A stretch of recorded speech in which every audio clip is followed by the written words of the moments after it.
Como cada domingo les saludo con mucho cariño y le pido a Dios que esta liturgia sea de bendición para todos.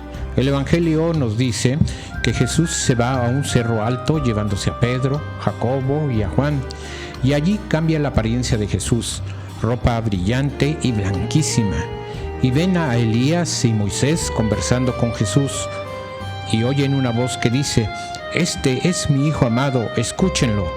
Y al bajar, Jesús les encarga que no digan de esto a nadie.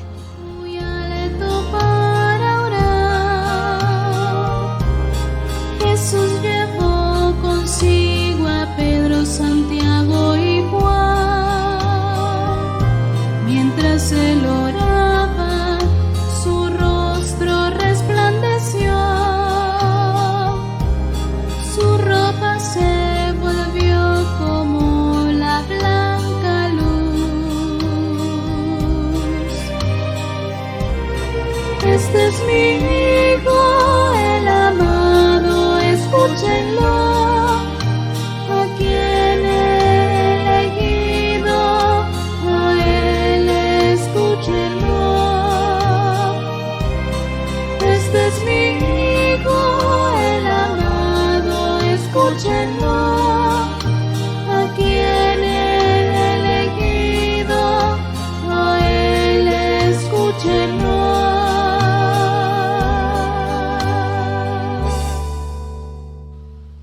Vieron a Jesús con Elías y Moisés. Pedro dijo a Jesús: qué bien que estemos aquí. Haremos 3 tiendas, una para Moisés, otra para Elías y una para ti. Este es mi Hijo, el amado, escúchenlo, a quien he elegido, a él escúchenlo. Este es mi Hijo, el amado, escúchenlo, a quien he elegido, a él escúchenlo.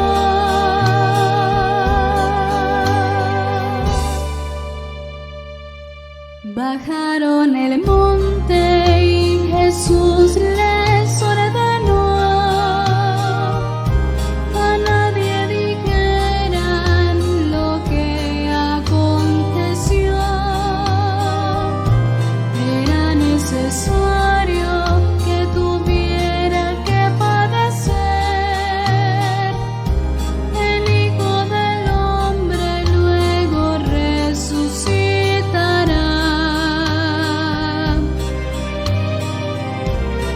Este es mi Hijo, el amado, escúchenlo, a quien he elegido, a él escúchenlo. Este es mi Hijo, el amado, escúchenlo, a quien he elegido, a él escúchenlo.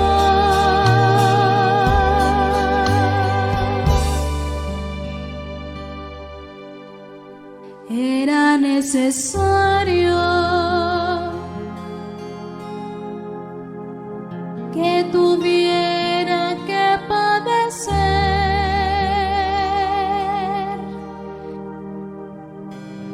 el Hijo del Hombre, luego resucitará.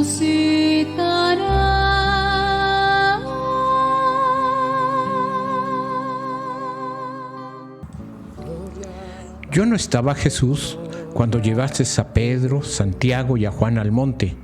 No te vi vestido de esplendor y tampoco vi a Elías y a Moisés. Tal vez porque no vi ninguna de estas cosas es que no quiero edificar las chozas en lo alto del cerro. ¿Sabes, Señor? Ya lo aprendí. A tus discípulos hoy les muestras tu gloria andando cada día. Por eso vemos tu grandeza y tu esplendor entre aquellos que andan por la vida confiando plenamente en tu poder y tu amor. Alaban tu nombre, reconociendo tus cuidados, aún en medio de la adversidad, aún en medio de la tristeza y desolación. Y es un canto de gloria sentir tu presencia entre nosotros. No queremos las chozas en lo alto del cerro, ya lo entendí.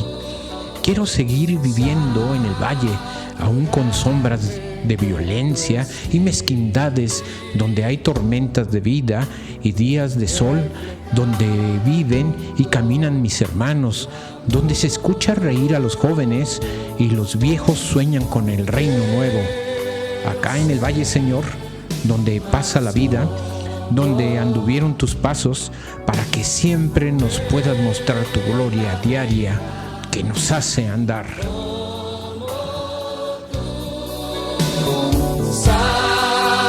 Saturarme de tu espíritu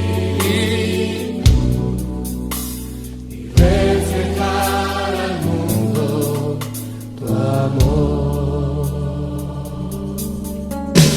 En gloria te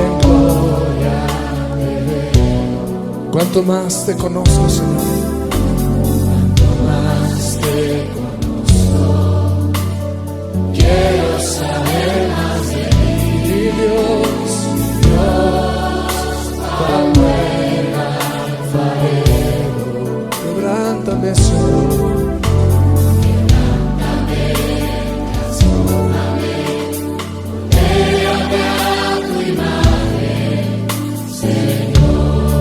Quiero ser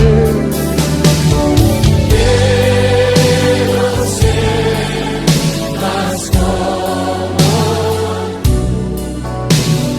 ver la vida como tú, saturarme de tu espíritu, reflejar al mundo tu amor. Quiero ser más como tú, ver la vida como tú, saturarme de tu espíritu, reflejar al mundo tu amor, reflejar al mundo tu amor, reflejar al mundo, reflejar al mundo tu amor.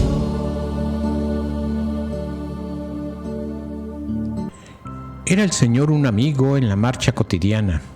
Era el Señor un maestro cuya palabra alumbraba los sucesos del camino y en la lucha me alentaba. Era el Señor fortaleza a la hora del desmayo. Sufría con mis tristezas, iluminaba mis pasos. Su presencia era mi fuerza y su amor cálido abrazo.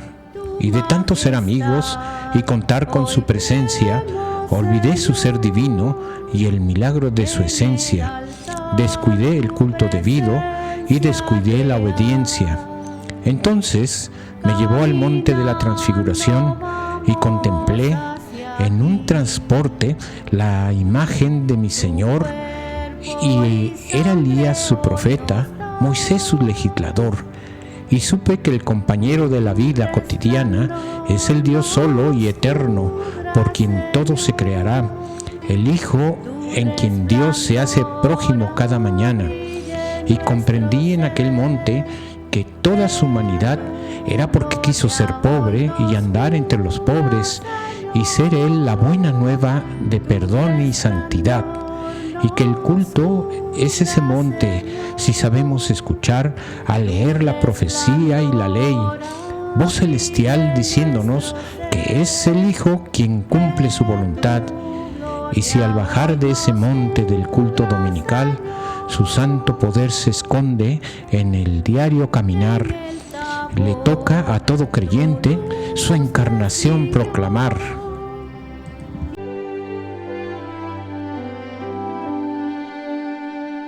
Tu majestad hoy vemos, Señor, en el altar tu presencia real. Caminando vamos hacia ti, tu cuerpo y sangre hoy nos das,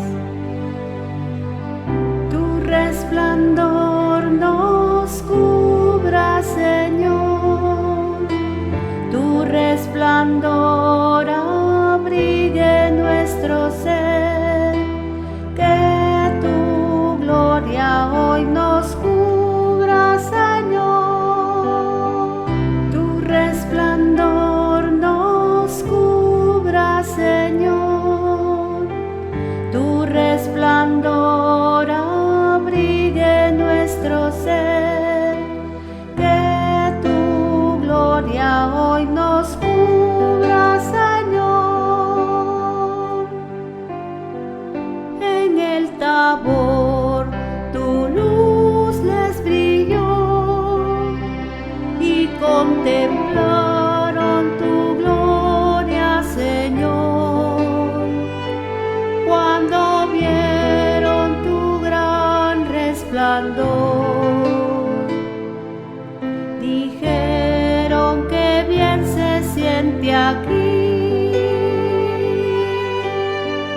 tu resplandor nos cubra, Señor, tu resplandor abrigue nuestro ser, que tu gloria hoy nos cubra, Señor, tu resplandor nos cubra, Señor, tu resplandor abrigue nuestro ser, que tu gloria hoy nos cubra, Señor.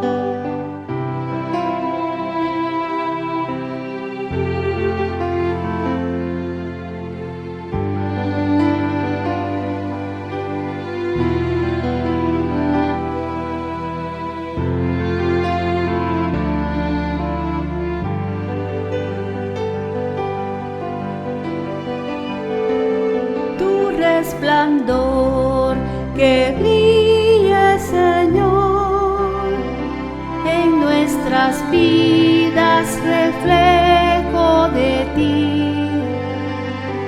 Cambia hoy nuestras vidas, Señor, nos transfigures en tu amor,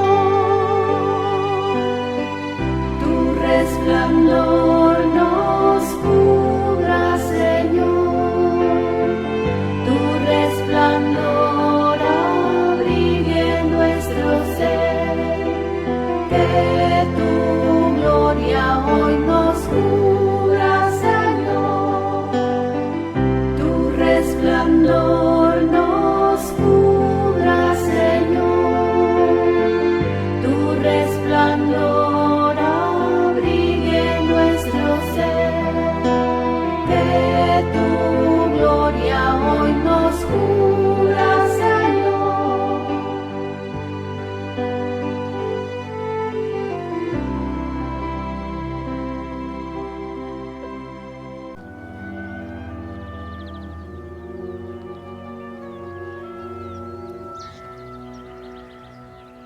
Seis días después, Jesús se llevó aparte a Pedro, Jacobo y Juan. Los llevó a un monte alto.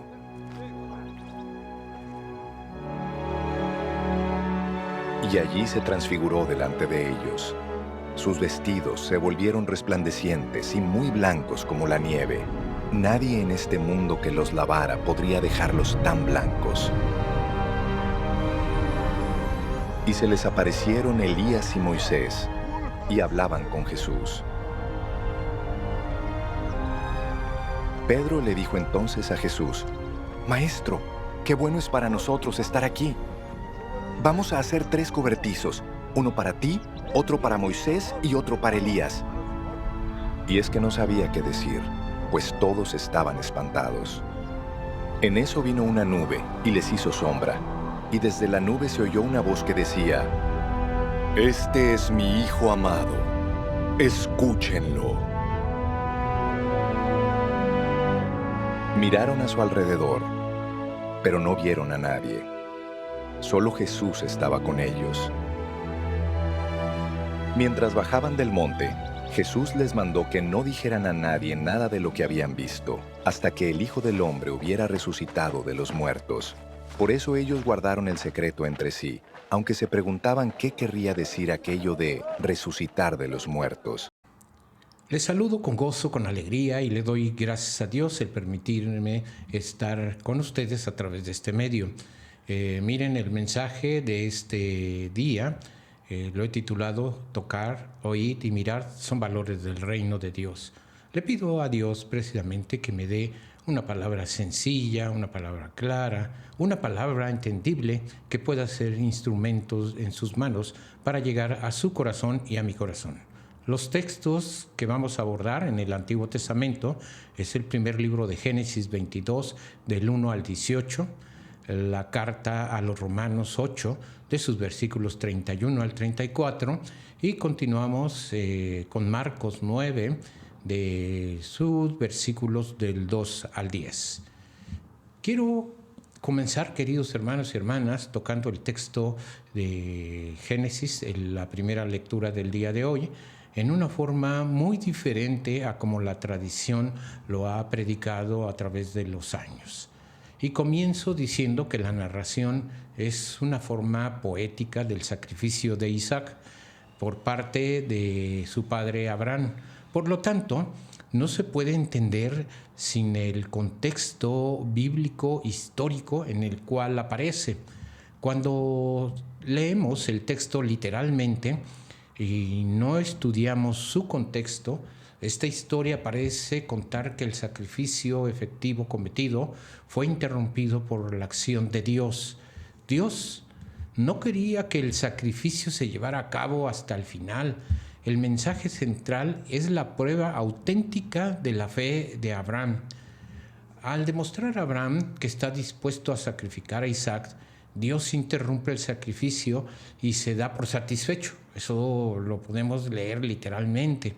En la tradición judía, esta interpretación se afirma desde los tiempos de los macabeos, por ahí aproximadamente del año 200 a.C., y en la tradición cristiana aparece a partir de la epístola a los hebreos y del libro de Santiago, por ahí por los años 60 al año 90 después de Cristo.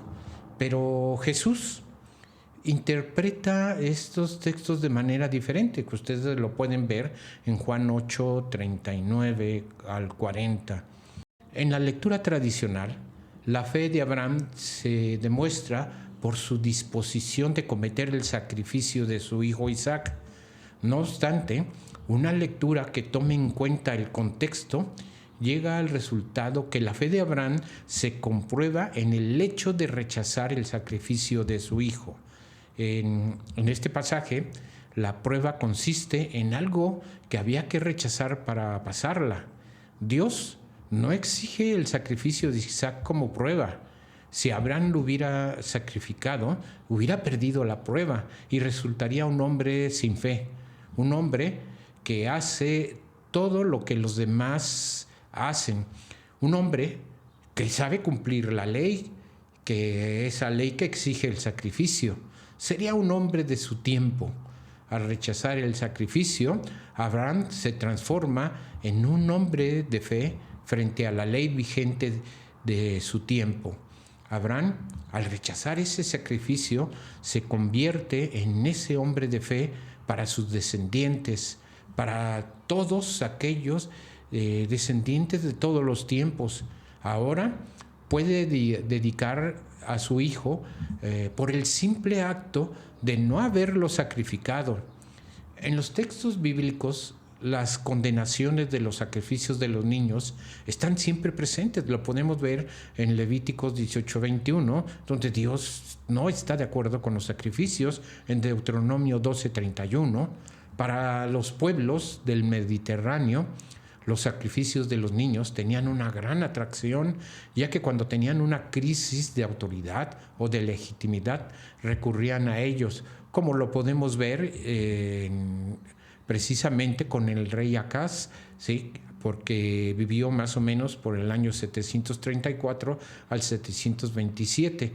Él, en una situación de crisis, sacrifica a su hijo. Lo pueden ver ustedes en Segunda de Reyes 16, de sus versículos 3 al 4. Aún cuando Moisés lo prohibía, Levíticos 20, del 1 al 5.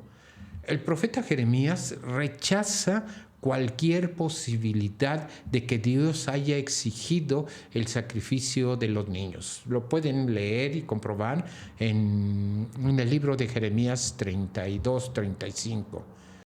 Lo curioso es que el cristianismo es la religión que glorifica el enjusticiamiento histórico y concreto de Jesús. Ven en el enjuiciamiento de Jesús la redención mediante la sangre, o sea, mediante el sacrificio.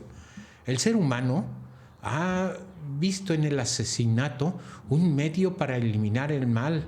Por ejemplo, los Estados Unidos crean la guerra, ¿sí? Y según ellos la hacen para exterminar a los malos, ¿sí? La sangre tiene para el ser humano una función importante, pero para la Iglesia institución, la sangre tiene un efecto redentor, no solo en lo menor, sino también en lo mayor. Se dice que la humanidad entera es redimida mediante la sangre de Jesús, y con esto estamos diciendo que Dios es partidario de la sangre y de la muerte. Pero no es así. Tenemos un Dios de vida, el cual se tiene fe enfrentándose a él, como lo hizo Jacob, como lo hizo Job o como lo hace Abraham. Pero miren, quiero que abordemos la travesía que tuvieron que pasar los discípulos de Jesús y el mismo Jesús, ¿sí? Con la transfiguración se da un momento crítico de la vida de Jesús y del caminar con sus discípulos, llamados a seguir al Maestro. A los discípulos les resulta difícil captar con lucidez el camino. Les resulta difícil captar la obra y la misión de su Maestro. La incertidumbre e incomprensión aparece una y otra vez, y todo esto se vuelve un escándalo cuando Jesús comienza a anunciarles abiertamente que tiene que sufrir y que tiene que morir. Es cierto que en estos anuncios Jesús añade que va a resucitar al tercer día, pero esto no lo comprenden. Para los discípulos que son incapaces de escuchar y de captar el sentido de estas últimas palabras, esto es inadmisible, porque todos ellos están llenos de tantos pensamientos tristes y decepcionantes que no les permite entender lo expresado por Jesús. El evangelista Marcos y Lucas narran que los discípulos no entendían nada y que no se atreven a hacer preguntas. Podemos decir sin temor a equivocarnos que Jesús y sus amigos no se entendían. Jesús se esfuerza por seguir con decisión el camino de Dios, ese camino que Dios le había marcado. Los discípulos no le ayudan en nada, sino que abrigan sus propios sueños. Por eso se sienten profundamente decepcionados de Jesús. Entonces Jesús toma, como siempre, la iniciativa y ofrece a 3 de sus discípulos el privilegio de contemplar por un momento la gloria de Dios. De pronto, ¿sí?, en ese monte se refleja la historia de la salvación del pueblo israelita. esa historia que se había citado en la montaña y que Jesús es iluminado hasta el punto de poder decir a sus amigos: levántense, no tengan miedo, tenemos que bajar a la realidad. Sí, queridos hermanos y hermanas, Jesús nos hace frecuentar al menos por un instante las alturas, y estoy hablando de nuestra experiencia con Dios, pero para que logremos levantar los ojos hacia abajo, que es lo más difícil. Sí, queridos hermanos y hermanas, el día de hoy Jesús también te dice: levántate, no tengas miedo, sal de tu seguridad, de tu comodidad y mira hacia abajo, mira a tu alrededor. Allí está tu hermano o hermana, allí está tu cónyuge, tu madre o tu padre, tu hijo o tu hija. Allí está lo que tanto he amado y por lo que doy a mi hijo. Es tiempo, queridos hermanos, de amar, es tiempo de perdonar. Si hay algo que perdonar, desde luego, es tiempo de aceptación, es tiempo de seguir a Jesús. Pero miren, continuemos con el texto en el versículo 7. El texto nos dice: este es mi Hijo amado. Estas son casi las mismas palabras que Dios dijo en el bautismo de Jesús, a excepción de que en el bautismo de Jesús Dios se dirige a Jesús, mientras que en el monte de la transfiguración Dios se dirige a los discípulos y les dice claramente: a Él oíd. Esto nos recuerda el pasaje precisamente de Deuteronomio 18:15, donde Moisés les dice al pueblo israelita: profeta de en medio de ti, ¿sí?, de tus hermanos como yo, te levantará Jehová tu Dios. A Él oirés, lo que significa en hebreo Shema, ¿sí?, oír, el Shema. Los 3 discípulos se han acostumbrado tanto a la presencia y al andar de Jesús que esta vez estaban en una admiración especial por la aparición de Elías y de Moisés. Desde la infancia, estos discípulos habían sido enseñados a honrar especialmente las palabras de Moisés, pero también las de Elías. Ahora, la voz entre las nubes les dice: escuchen a Jesús. No es que Moisés y Elías ya no sean importantes, sino que Jesús es mucho más importante. Dice el texto: a Él oíd. Hay tanto que decir de estas palabras. Miren, escuchamos tantas voces el día de hoy y todas parecen sabias y atractivas. Escuchamos a eruditos, columnistas, comentaristas, analistas políticos, gurús religiosos, celebridades, tentadores, seductores, que nos prometen salud y riqueza y felicidad, pero raramente cumplen sus promesas y frecuentemente nos llevan a la ruina. Hay una voz confiable en medio de toda esa cacofonía. La voz de entre las nubes que dice siempre que podemos confiar en Jesús. A Él oíd. Y nosotros decimos: pero Jesús es un idealista para entender el rudo mundo en el que vivimos. Y la voz sigue diciendo: a Él oíd. Nosotros decimos: tal vez después, porque ahora tengo muchas otras cosas que hacer. Y la voz nos sigue diciendo: a Él oíd. Nosotros decimos: pero no estoy seguro de que realmente creo en Él. Y la voz nos vuelve a decir: a Él oíd. ¿Cuántos corazones rotos y vidas rotas se podrían evitar si solamente escucháramos? Hoy, muchas personas que se arrepienten de no haber escuchado la voz de Jesús. La pregunta sería: ¿conocemos a alguien que se arrepiente de haber escuchado la voz de Jesús? No creo. A Él oíd. Los discípulos necesitaban escuchar eso. Jesús les había dicho que sufriría y que moriría, ¿sí? Pero ¿saben qué? no lo escucharon. Incluso después de que esta voz entre las nubes les dice, a él oíd, ellos fracasan para escuchar a Jesús cuando habla del sufrimiento y de la muerte. Esto lo pueden ver en Marcos 9:31, en Marcos 10:33 al 34. El camino de Jesús, ese camino que tomará, es tan diferente a las expectativas que no pueden aceptar sus palabras. Es interesante notar que justo antes de la transfiguración, Jesús sanó a un ciego. Lo pueden ver en Marcos 8, del 22 al 26. Y poco después de este pasaje de transfiguración, sanará a otro ciego. O sea, que podrá abrir los ojos, ¿sí? Los discípulos, sin embargo, continúan sin ver y sin oír, sin escuchar. Solamente después de la resurrección comenzarán a entender que el camino a la gloria es a través del sufrimiento y del sacrificio.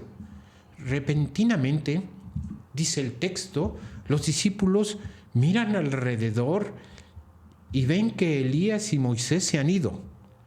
Solamente alcanzan a ver que Jesús permanece con ellos. ¿Y saben por qué? Porque solamente se necesita a Jesús. Los discípulos se encuentran, ¿sí?, solo con el Hijo amado de Dios. Elías y Moisés han dado testimonio del Hijo, pero ya no se les requiere. No olvidemos, ¿sí?, y eso tengámoslo presente, queridos hermanos y hermanas.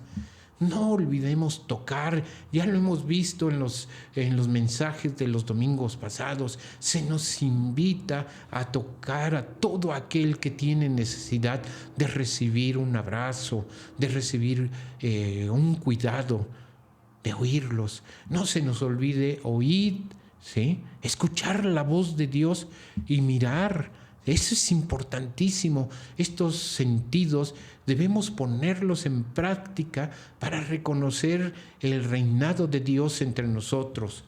Oíd, mirad y tocar al necesitado y al oprimido, al migrante y al diferente, a mis hijos y a mi cónyuge, a mis hermanos y a mis padres, en sí, a mi prójimo.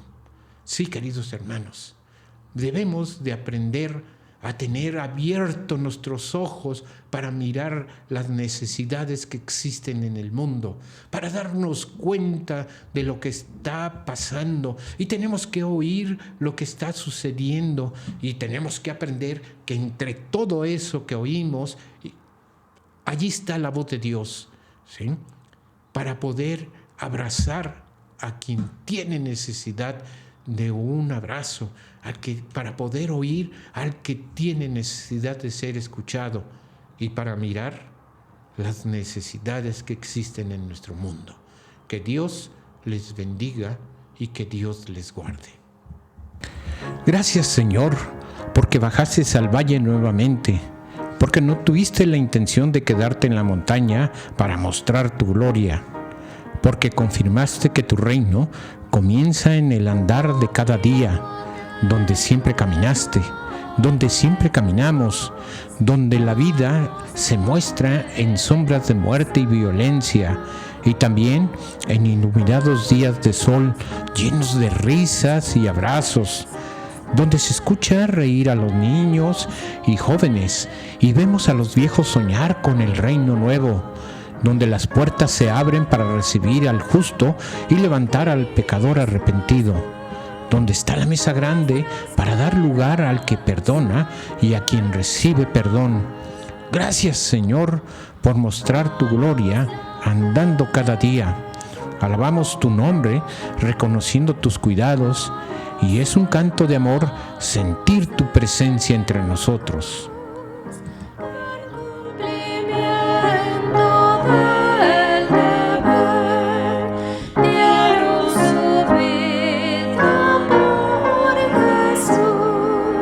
Hasta la muerte en Cristo está. y nuestra fe. Danos la fe que dé valor para enfrentarnos con el mal, y por palabra y por acción, buen testimonio siempre dar, hasta la muerte en Cristo está nuestra esperanza y nuestra fe. Seamos despedidos. En este tiempo de tantas angustias, donde los fanatismos nos dividen, vale jugar con mente y corazón por algo nuevo, nuevo de verdad. Ya no creemos que construya el odio, ni que la intolerancia nos bendiga, porque el pasado ya nos ha enseñado que este no es el camino que recorrer. Busquemos diálogo como comienzo, donde encontrarnos con el diferente sea construir un mundo más diverso, donde así pueda triunfar el amor. Seamos de Dios un buen y fiel reflejo para la paz juntos construir. Seamos obreros de un mundo distinto para su voluntad obedecer. Amén.